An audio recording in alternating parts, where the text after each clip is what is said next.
Hey everyone! In this video, I'm going to show you how to use the new Copilot in Teams. Copilot in Teams is your new AI assistant that can help you before, during, and after a meeting. It can take notes for you, answer questions about the meeting, be multilingual, and so much more. So let's go ahead and get started.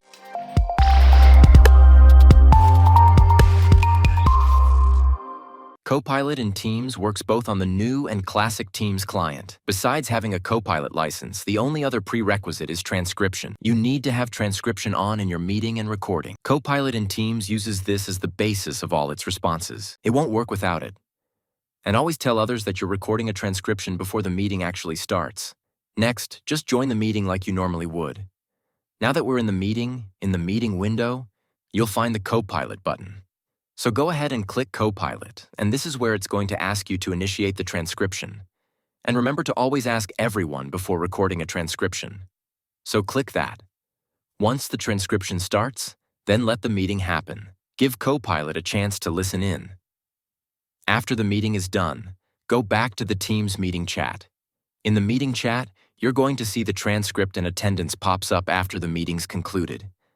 It takes a few minutes, but look for the View Recap button that appears above attendance afterwards, and click on that.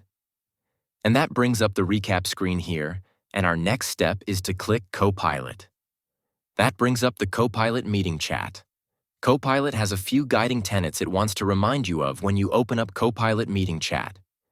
It gives you examples of how you can use it, reminds you that this is new technology, it's exciting, but you should always check the facts. And then lastly, it's your Copilot. This one's really important.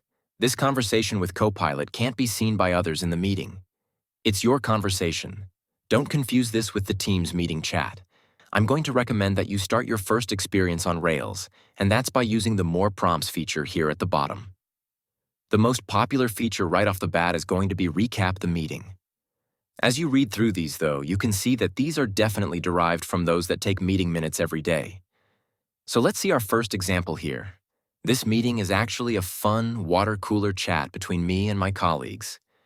We're just talking about football, our fantasy football teams, stuff that you'll really be interested in learning. And here's our first recap. This was a 25-minute conversation between the three of us.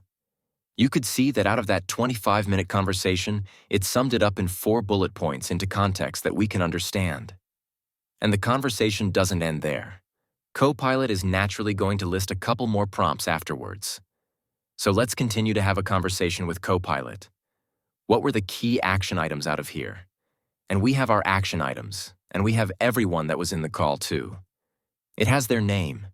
You know, it doesn't say that there is an action item. It associates what it is and who it's assigned to as well. Let's go off Rails for a second and use our own prompt. I like things into tables, including action items. Let's do that. Now our action items are in a table format. Okay, so now I want Copilot to create an email for me with that recap and the action items, and I want it addressed to my colleagues. So I want to put my prompt into Copilot here. Let's see what happens. And there we go. Off a few prompts, I have now a recap and the action items addressed to my colleagues in email format, and I can come up here and click the copy button and address an email to them. It's that easy. Here's another really cool feature. Copilot is multilingual.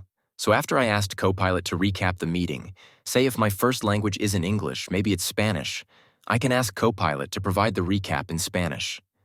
Check this out. Here are a few other of my favorite prompts. What is the overall sentiment of the meeting? Could help you understand what attitude people came to the meeting with. Or if there was a general amount of excitement, if it was casual, business-facing, you name it. Another one of my favorite prompts is, what were the pros and cons of the key topics? Because in a recap, it's usually accumulation of decisions that were made. Maybe we want to understand how we came to those decisions, and understanding the pros and cons is a great way of doing that. Here's another useful prompt. What were the names mentioned? So in this scenario, we're talking about trade proposals. I do want to capture all of the names that were mentioned in the last 25 minutes. So I can go back and start to propose some trades to my colleagues. So let's go ahead and click that. We've talked about post-meeting recaps mostly, but Copilot works for you during a meeting as well. Here's an example. Say you have an all-day meeting and you have nothing but conflicts in the morning, but you know you can attend the meeting in the afternoon and catch the back half of it. If Copilot's on from the get-go, you could come back to the meeting at noon, click the Copilot button, and if you come down to more prompts down here, you could recap the meeting so far. That allows you to get up to speed on what's been covered already and be fully attentive for the afternoon half.